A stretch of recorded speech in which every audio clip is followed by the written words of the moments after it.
Bienvenue dans Comprendre la finance, le podcast qui vous aide à lire la réalité derrière les chiffres.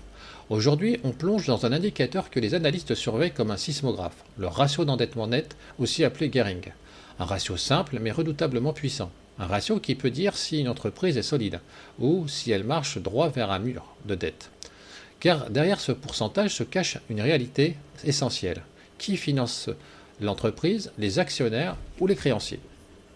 Le gearing mesure le levier financier d'une entreprise. Sa formule est simple, endettement net divisé par capitaux propres. L'endettement net, c'est les emprunts à moyen long terme plus les crédits court terme, moins la trésorerie disponible. Si la trésorerie dépasse les dettes, on parle de l'endettement net négatif. Les capitaux propres, ce sont les apports des actionnaires, plus les bénéfices accumulés. Ce ratio répond à une simple question. Pourquoi un euro de capital et combien d'euros de dette l'entreprise utilise-t-elle? Alors pourquoi ce ratio est-il si sensible? Parce qu'il révèle la structure financière de l'entreprise. Un gearing faible signifie que l'entreprise est financée majoritairement par ses actionnaires. Elle a encore de la capacité d'emprunt. Un gearing élevé signifie que l'entreprise dépend fortement de la dette. Elle est vulnérable aux hausses de taux, elle peut se retrouver face à un mur de dette. Et surtout, plus le gearing est élevé, plus le coût du financement augmente. Certaines règles comptables gonflent artificiellement l'endettement net. Trois cas importants. Les emprunts convertibles. En IFRS, on sépare une partie en capitaux propres, une partie en dette. Résultat, le gearing IFRS est souvent plus faible qu'en normes françaises. Les TSDI, titres subordonnés à durée indéterminée. En IFRS, ils sont classés en capitaux propres, mais les agences de notation en reclassent 50% en dette. Un financement hybride très utilisé par les grands groupes. IFRS 16, les locations deviennent des dettes. Depuis 2019, les loyers futurs sont comptabilisés comme dettes locatives. Cela gonfle mécaniquement l'endettement net, surtout dans la distribution. Alors quel est le bon niveau de gearing? Il n'existe pas de norme absolue, mais des repères.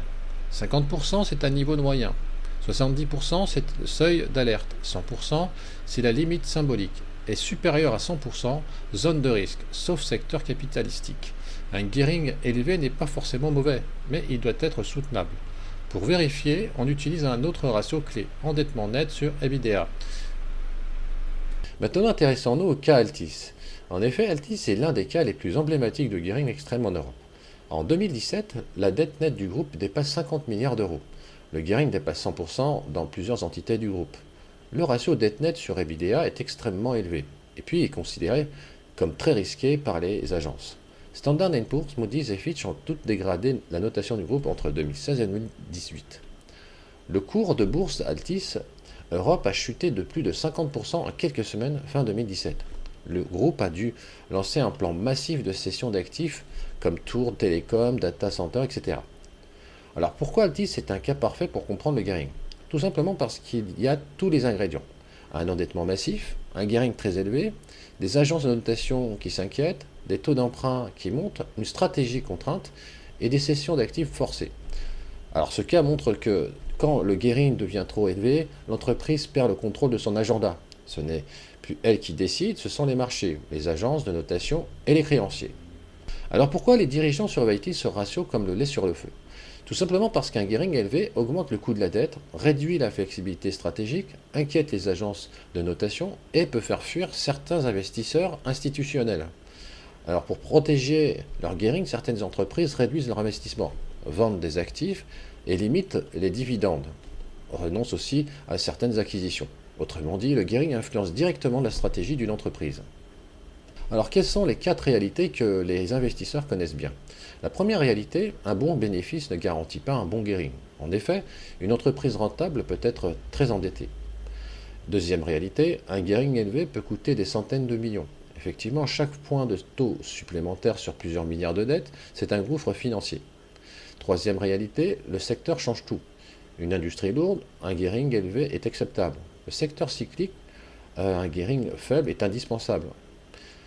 La réalité numéro 4 est le gearing dépend aussi de la stratégie des actionnaires. Effectivement, certaines entreprises familiales ont un gearing très faible. D'autres groupes, très agressifs, acceptent aussi un gearing élevé pour financer leur croissance. En conclusion, le gearing n'est pas qu'un ratio, c'est un thermomètre de la santé financière de l'entreprise, un indicateur de stratégie et parfois un signal d'alerte. Ils disent si l'entreprise peut investir, si elle peut absorber un choc, si elle dépend trop de ses créanciers, et si elle est prête pour l'avenir. Car en finance, tout repose finalement sur une question.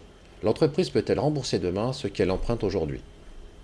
Merci de votre écoute. Si cet épisode vous a aidé à mieux comprendre les mécanismes cachés de la finance, vous pouvez soutenir le podcast très simplement en laissant un like, en vous abonnant ou en le partageant autour de vous. Vous pouvez vous procurer également mon livre sur Amazon, Pilotage de la performance, déconstruire les illusions pilotées avec lucidité. A très bientôt dans Comprendre la finance.